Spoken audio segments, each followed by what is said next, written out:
Dragi infodromovci, želim vam veliko svežih ljubezni, tistih pravih metuljčkov v trebuhu, da bi znali razmišljati z lastno glavo, si ustvarjali lastno mnenje, da bi premogli več čuta drugega in pa predvsem, da bi poslušali tudi glasbo, kvalitetno glasbo, pa naredite kakšen dober bend.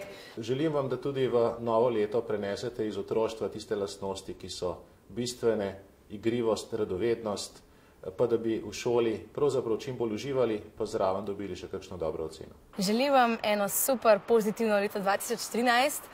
Želim vam ful uspehov na vseh področjih in upam, da najdete oziroma odkrijete svoj talent čim prej in začnete početi tisto, kar vas bo v življenju najbolj osrečevalo. Jaz želim vsem gledalkam in gledalcem Infodroma predvsem to, da bi v naslednjem letu se mi skrilo, ker vem, kakšen potencial se skriva v mladih, tako da imejte ful enih idej, realizirajte jih, naj bojo to stripi, naj bojo spisi, pesmi, slike, karkoli. Veliko dobrih risank, veliko dobrih ocen v šoli in seveda veliko zdravja.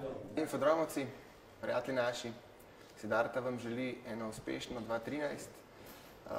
Dajte se veliko družiti od zunaj, ne samo pred računalnikom, ker je veliko boljše to. Dajte razmišljati svojo glavo, pa bodite čim bolj uspešni pri tem, kar počnete.